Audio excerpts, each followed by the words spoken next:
En ce dimanche 28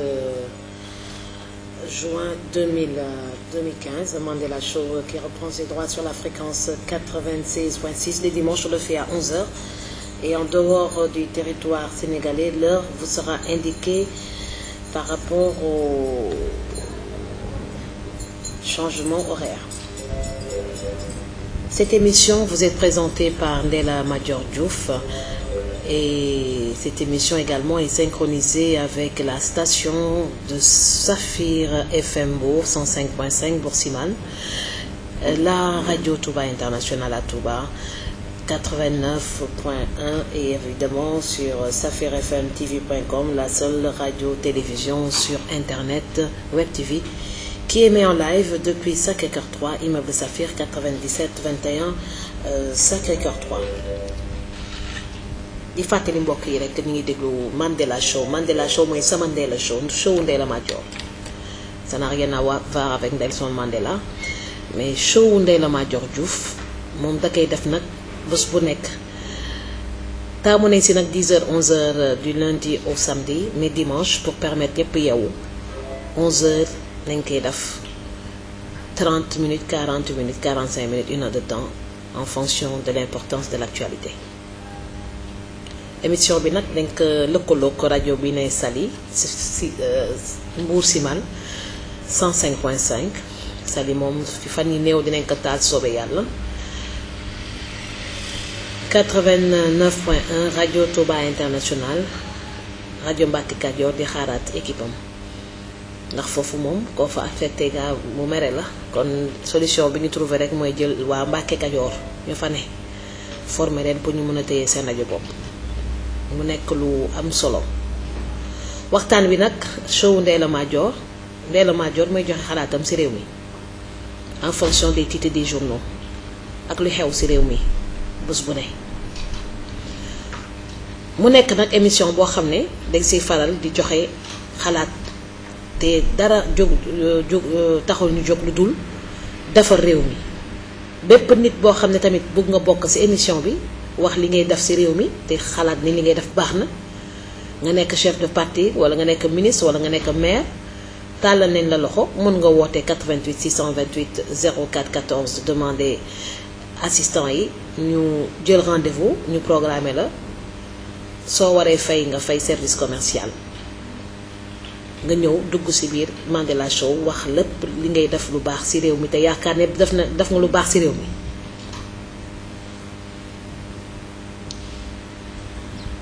Mandela Show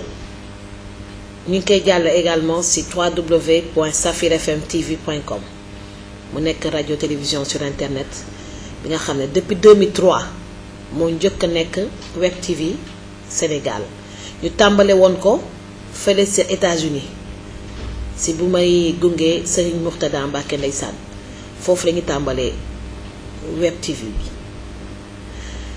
New Jersey lañ ko tàmbalee yóbbu ko kër Serigne Touba bi ne New York indi ko ici Matlabul Fawzeyni Hizbut Tarqiyyah bi ne Touba doog ko toogal nag Dakar nag fu mu ne nii egg nañu stade boo xam ne rajo bu nekk ci région yi am na web TV ci tànk yooyu la ñu nekk ndax lépp looy def te tegloo ci image daanaka bokkoo daal kon télévision yi jamono yi bees yi xew muy ñu tuddee ko télévision numérique terrestre TNT ñu lancé ko 14 juin bi passé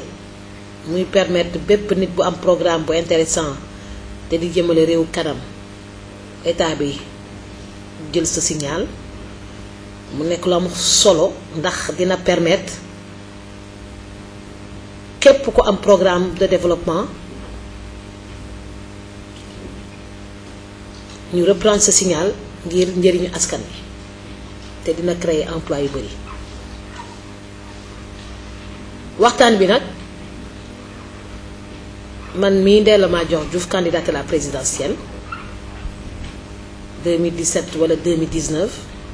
war naa damay faral di wax 2017 tey dinaa leen wax lu tax ma ne 2019 ou 2017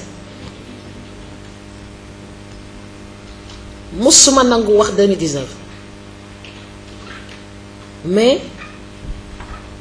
tubaab dafay wax il y a que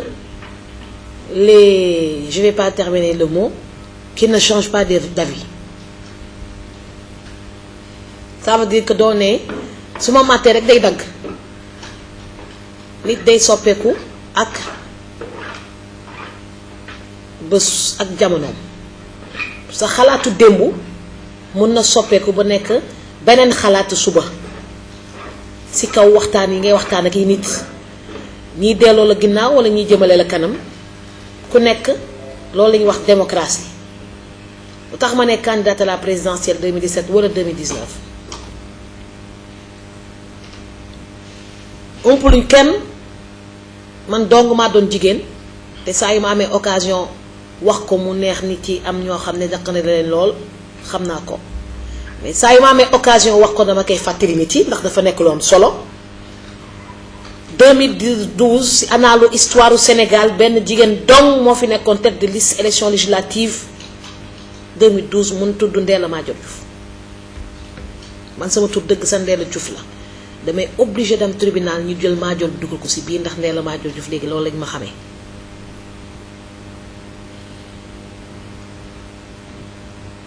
bi ma participé ci élection législative yi 24 candidats la ñu woon 24 têtes de liste ñaar wàññeeku nañ ci Samir Abouritz Demba Dia 22 têtes de liste yépp ñu ngi fii Sénégal ñun ñëpp ñu déposé woon suñu caution financé suñuy campagne ak suñuy propres moyens PDS dong moo financé woon campagne avec les moyens de l'État ndax boobu ba des députés la ñu woon ndax le président de la République avait choisi à l'époque de ne pas dissoudre l'Assemblée nationale menacé woon na leen tuuti rek ne leen léegi maa ngi waxtaan ak askan bi surtout opposition bi di leen di wax ndax d'accord ngeen ñu pousse décaler liste de dépôt des listes de 15 jours nañ ko décaler de 15 jours PDS d'accord ñu décaler ko waaye foofu la erreur bi tàmbalee waru ko woon décaler dafa waroon dissoudre Assemblée nationale bi dès l'instant que amoon na 65% des voix. C'était ridicule de continuer avec une Assemblée nationale qui n'était plus crédible, désavouée par tout un peuple. Ah kenn xamul lu tax mu def ko li tax mu def ko nag moo ko xam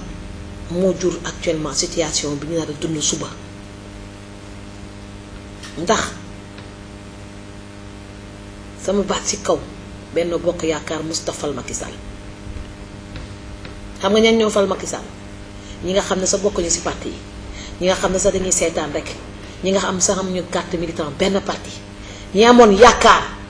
ci Macky Sall di ko xoolee comme Thomas Sankara bis 65% yooyu ñoo fal Macky Sall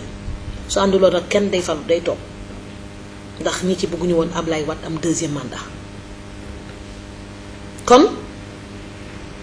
ñi ñëw langaamu ci ñoom deuxième tour d'ailleurs sa mën nañu wax moo leen seeti wax dëgg yàlla ndax moo seeti Niass moo seeti Tanor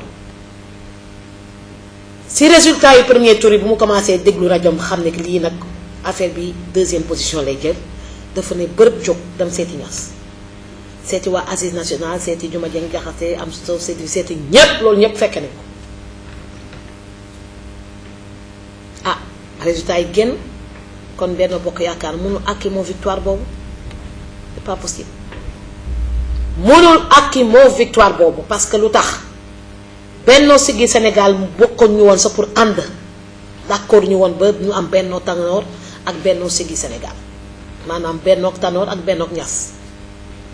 Niass mooy Siggi Sénégal d'accord ñu woon ci ànd waaye léegi d'accord nañu ci ànd te Macky Sall jiite leen xam nga loolu yàlla nattoo moo leen nattoo loolu ndax dañuy war di wax dëgg di nuyu nag waa Rebeuss ndax dégg naa bari naa fa fan saa yooyu def émission rek ñoom ñëpp a may déglu waaw di nuyu ndeysaan Ngom Damel journaliste bi nga xam ne génn na temps yi ci prison bi nattu woon ko ñu tëj ko ñaari weer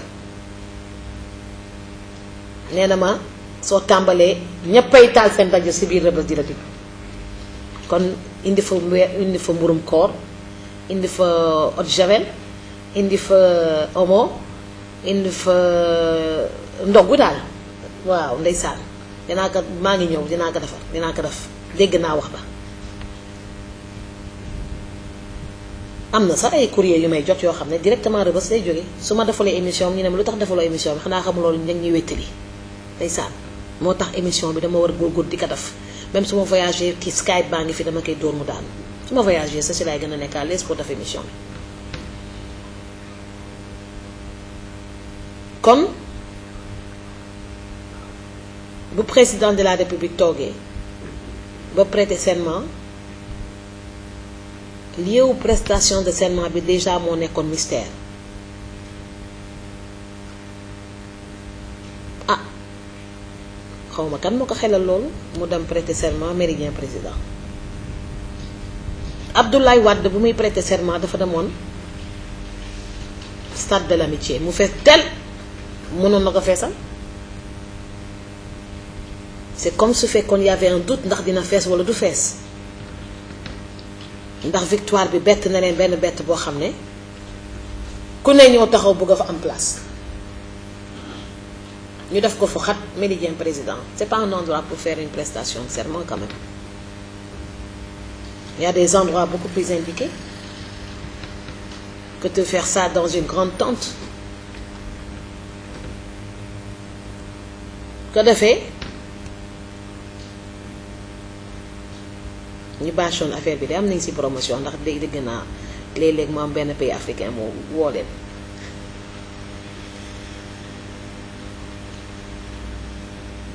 bu mu prêter serment ba noppi ba choisir gouvernement am Macky 2012 yaakaaram commencé tas benn bokk yaakaaram tas moo waral ñuy lëkkaloo ñoom ñëpp ne dañuy ànd ak continuer benn bokk yaakaar pour def liste commune dem ci législative yi kenn du fàtte loolu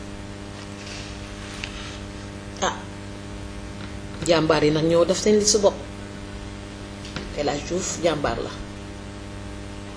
PDS Abdoulaye Wade kenn du fàtte mu yeewi ñu mu doon àndal CAP 21 mu yeewi ne leen maa gërëm naa leen sant naa leen ñoo yéen da ngeen ma doon jàppale daanu naa ñun ñëpp daanu doon kon kooku ne na dem man ma téye sama parti def sama liste kon moo tax PDS warul saalit ba yàq li ñuy jot a liggéey ndax lu mu bon bon defe naa jëlee nañ ci 10 députés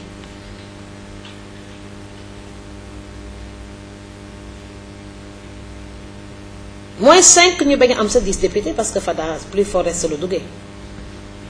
9 députés lañu naroon am su ma juumulee naru ñu woon am sa groupe parlementaire parce que gars yi à la limite ni ñuy defee woon affaire bi ak bourrage junne yi moo ñëw perturber affaire yi yéegee quotient électoral bi 32 000 fois dafa baax torop di fàttali wax bi may wax nii daf si baax parce que Sénégal yi dañuy foog ne que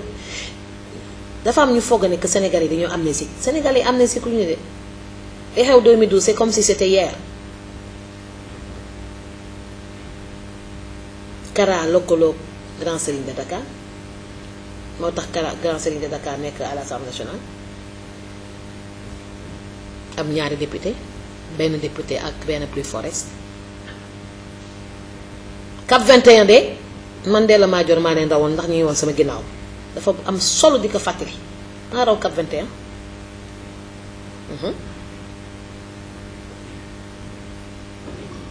am yeneen coalition yoo xam ne kenn man mii sax nekkoon tête de liste dama leen di fàtte ay salaam ak ay am na ay coalition yoo xam ne fàtte jàppuma seen tur on était en tout cas 24 tête de liste man benn parti moo ma investiroon bi ñu defee li ñuy def ba pare maanaam résultat validé résultat provisoire yi xam nga résultat provisoire rek la mën a doon mais résultat provisoire boo xam ne virgule du si bouger nga xam ne am na lu si ñuul waaye résultat provisoire boo xam ne virgule du si bouger nga xam ne tout a été calculé APR ci boppam ak alliés yam yépp soo leen boolee APR dafa minoritaire ah ñëpp dinañ di seetaan de 2014 ma ne le président 2 ans après a le pouvoir de dissoudre l'Assemblée nationale parce que lii jëmul kër ndax xale yi ne ci suuf te amuñu PCA amuñu directeur ne nekk ci parti socialiste nekk ci AFP dafa am loo xam ne duñ ko nangu maanaam topp ci ginnaaw rek te duñu am dara lu ñu yóbbu seen kër ndax ñu ci bëri ci ñoom amuñu liggéey am ñu bëri militant parti yu bëri ci parti bi rek lañu yaakaar te mu nekk benn faute lu nit da nga am liggéey kon ñooñu suñu sentiree que dañ leen di sacrifier moo waral ñuy fëpp di yuuxu seen wax di ute ak waxu seen kilifa Moustapha Niasse bu mu demee ba sentir danger bi mu teel a wax ne man de duma nekk candidat Malick Gakou nekkul déet Goumbala nekkul déet ñu beddeem parti socialiste nag nga xam ne dañuy def 40 ans de pouvoir ñoom ñoo gën a am expérience Cheikh Bamba Dièye yi nga xam ne daa teel a génn moom su doon démb xam naa dina wéet ci këram ba ne su doon démb dama génn ndax wax dëgg yàlla contribuer na bu baax ci élection Macky Sall ndax bëmbax nañ ko dóor nañ ko yeew na boppam ci grille yi tëdd na ci yi ni nga xamante place de l'Indépendance loolee def na ko kon place am daanaka ci gouvernement bi da ko mérité woon am ñoo xam ne nag ci deuxième tour bi dañu doon yóbbaale nii rek dañu doon ànd nii rek dañu tam nii rek kon nu ma considéré affaire bi dafa xalaatoon dañ koy dàkk boobu xamul Macky Sall bu baax mu teel a yeewee ko boppam pour conserver sa mairie et il a perdu des deux côtés la mairie et le ministère démb su doon tey leer na ma dina changer stratégie moo tax parti socialiste bu mu amee chance ba ne baax dugg ci biir dekkiwaat ndax parti socialiste seul mënu woon gagner élection 2012 ñoom sax xam nañ ko lii di ñëw te mënuñu ko gagner xam nañ ko ndax 40 ans de pouvoir yi fi def ñun jeunesse bi nga xam ne dund nañu parti socialiste li ñuy marqué mooy fin bi amatuñu woon sa Sotrac xale yi xat nañu fin bi c'était catastrophique loolu daf ñu marqué kon ba léegi c'est dans notre tête et que parti socialiste mënu yéeg sa kaw c'est pas possible waaye nag Macky Sall bi leen yaatal nag ndeysaan uuf leen ànd ak ñoom ñu tekkiwaat bi ñu dekkee nag am nañu ay maire am nañu ay député am nañu ay PCA am nañu directeur am 20 députés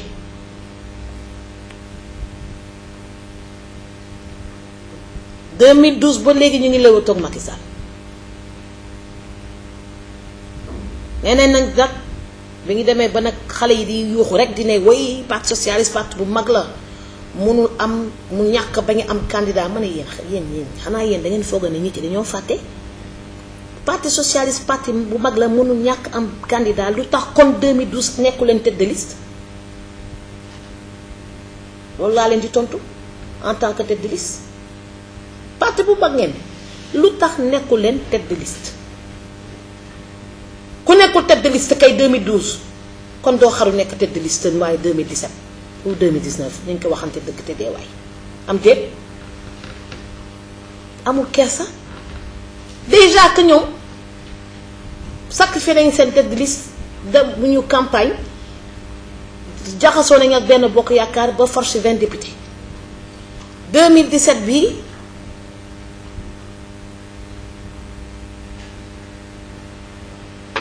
ñu naan waa léegi mun ñoo ñàkk am tête de liste te nekk ci gouvernement bi te saa yu ñu amee remaniement rek ñoom ñooy njëkk a tiit foog ne dañ leen di génne bii nag ñoom comme que nag kilifa bi nga xam ne mi ngi leen di yóbbaale bés bu nekk di leen di yóbbaale bu mu leen di yóbbaale ba dem ba xam ne ñii kat fu mu ne nii moom am nañu doole te xam nañu que ñii ne ci suuf ñi leen di pousse pour ñu génn mu ne man damay jël sama matukaay moo naam bépp nit bu génn ci groupe parlementaire bu benn bokk yaakaar mënuloo dugg ci beneen groupe parlementaire c'est de bonne guerre laa leen di tontu c'est de bonne guerre parce que c'est le départ qui a été faussé qu'on ne parle pas de démocratie et de liberté d'association c'est de bonne guerre ñu naan loi bi bu Sada Ndiaye bi indi woon durée mandat président assemblée nationale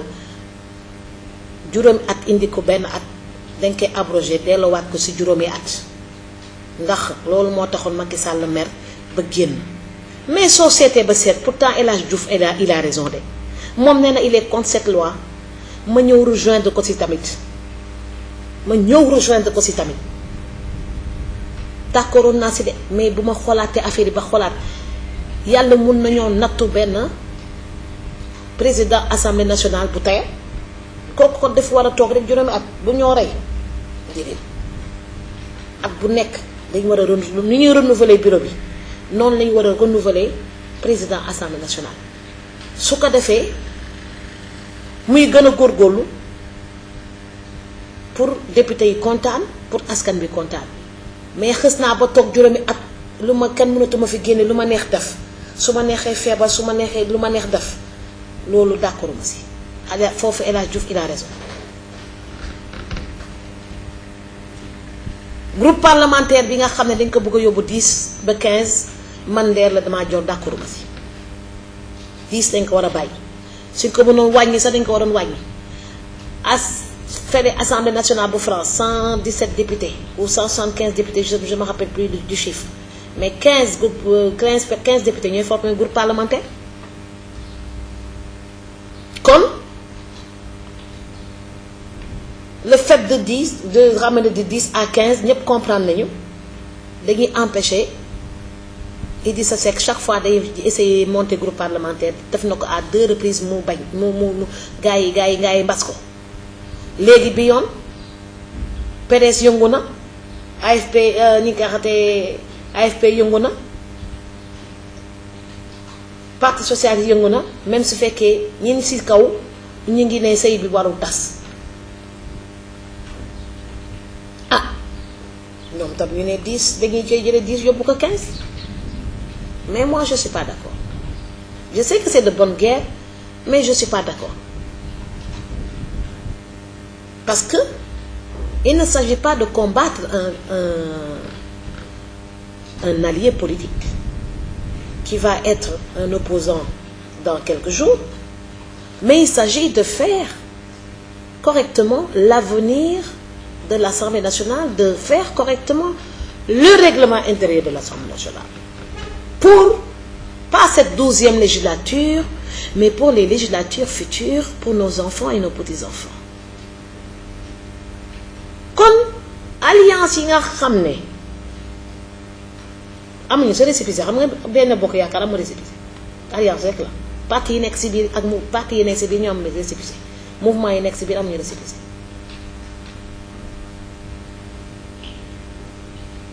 kon ni ñuy defaree alliance yi moom lañu war a xoolaat bépp nit bu bëgg a nekk député un indépendant mun na nekk député yore association comme Omar Ascosen mos na ko essayé Ascosen essayé na ko mais jàllu woon un parti politique mun na déposer ses 300 listes pour essayer d'avoir un groupe parlementaire une alliance électorale une alliance de partis et de mouvements mun nañu déposer alliance boobu nag moo jar a wax su fekkee soo bokkee ci benn parti exemple PDS nga démissionné ci PDS dem ci beneen parti d'office règlement intérieur dafay ne perte nga sa poste député un exemple Fatou Thiam su démissionné woon PDS un exemple day perte poste député ah Omar Sarr réew mi la nekk su démissionné woon réew mi day perte poste député waaye réew mi su démissionné benn bokk yaakaar du perte poste député yu mu am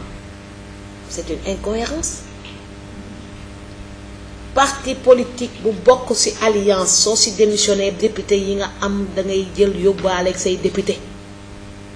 su ko defee yeneen parti yi nga xam ne ñu ngi nekk ci ginnaaw parce que liste bi 300 la ñuy yéeg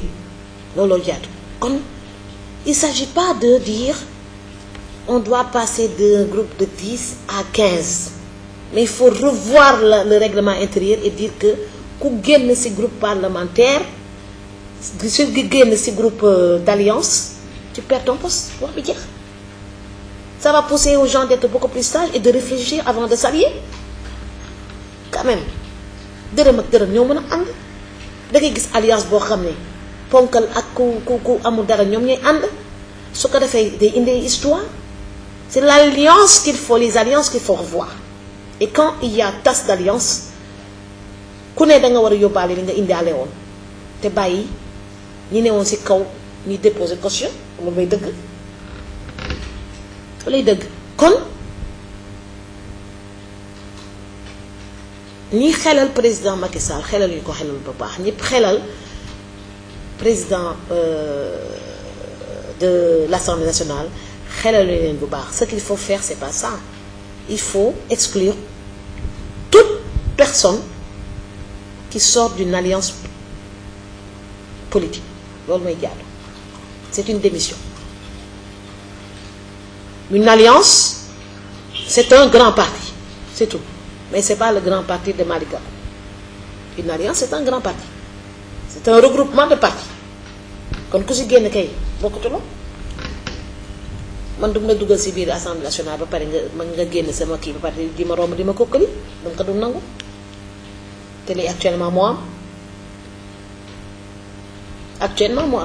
loolu la ñu war a régler kon si j'étais à la place du président de la République je sais que demain ça va être un lundi très dur parce que le parti socialiste bi nga xam ils peuvent s'accrocher de xam nga Barthélémy Dias donc moo ne si jamais la loi passe benn bokk yaakaar le parti socialiste sort de benn bokk yaakaar mais les autres n'ont pas encore parlé les autres n'ont rien dit les autres peuvent bien s'accrocher à leur poste de ministre et être d'accord et voter pour cette loi rien que pour des intérêts financiers su ko defee jàmm day daal di naan ñooy ñu voté ñii bind ñii ne contre ñii ne pour majorité bi remporté loi bi jàll comme boobu mooy su fekkee loolu la bu boobaa loi bi su jàllee ça veut dire que ñoom ñëpp d'accord nañu ci lu xew bu boobaa benn groupe parlementaire donc mooy nekk foofu Assemblée nationale ndax su ñu nee 10 il faut 15 kon PDS dootul mën a ti am xanaa mu for ay non inscrits yoo xam ne mosuñoo bokk ci benn groupe parlementaire su ko defee Assemblée nationale bi continue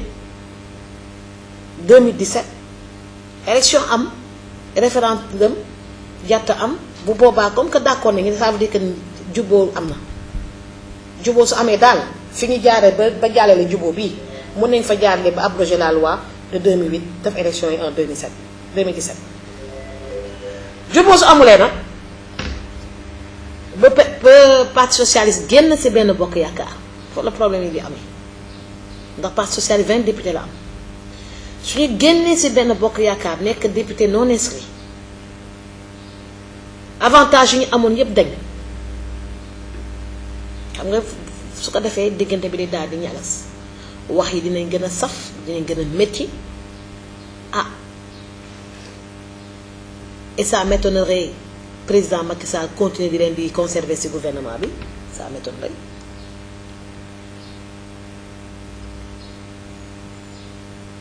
bu boobaa dina dëkk bi dina xaw a jaxasoo kon lan moo siy tegu du muñ xaar 2017 ndax bu boobaa Senelec dinañ kaa saboté yoo xam ne ndax si biir Senelec ak si biir SONES SDE dafa am ay sénégalais ñoo fa ne qui militent dans des partis différents ku si nekk li la arrangé rek ngay def pour askan bi kontaan wala mer soo bëggee daaneel nga fexe ba askan bi mer soo bëggee kontaan nga fexe ba lépp stable Sénégal xam nañu lépp lu fi xew le directeur de la Sénélec la su fekkee agent Sénélec yi bëgguñu ko dañ ko nar a saboté rek d'ailleurs wax na leen ko ba muy teel na leen kat le problème si biir Sénélec la suñu jubóowee rek di leen mën a taal Sénégal éclairer Sénégal ba fépp leer mais su fekkee jubóowuñu suñu biir ñii di defar ñii di yàq délestage dafa mës a jóge parce que ce sont les saboteurs qu'il faut identifier et sanctionner aussi bien à la Sénélec qu'à la SDE su jaxasoo ba jaxasoo le président peut dissoudre l'Assemblée nationale su dissoudre l'Assemblée nationale xam nga lan moo koy dese loi bi may permettre na ko depuis 2014 depuis daaw mën a dissoudre mais mi ngi léewatoo gars yi rek léewatoo na ba def ba gérer acte 3 décentralisation ba am mairie yi léegi dernier léewatoo yi ñoo des 2 derniers léewatoo mooy législative ak présidentielle. Moi je serai à la place, je vais pas me sacrifier. Pourquoi je vais me sacrifier? Je suis président de la République. Eux ils gèrent l'Assemblée nationale et je les laisse continuer et moi je fais ma présidentielle anticipée parce que tout simplement j'ai fait ma promesse. Je serai à sa place, je vais plutôt sacrifier l'Assemblée nationale. Dès l'instant qu'il y a rupture d'alliance, il faut dissoudre l'Assemblée et organiser des législatives anticipées. Comme on est au mois d'ailleurs de mois de juillet, excellent ba pare élection législative yi kon 2016 wala décembre 2015 lay nar a am bu boobaa ku ne demal sa bopp ku ne daal parti nga demal sa bopp ñoo xam lan ngay peser ci échiquier national ndax tey benn bokk yaakaar kenn xamul ñaata part nga ci am dañuy naxante seen biir ba ñuy ëppale seen morom député ñi gën a am expérience ci affaire liste ñoo gën a ëppale député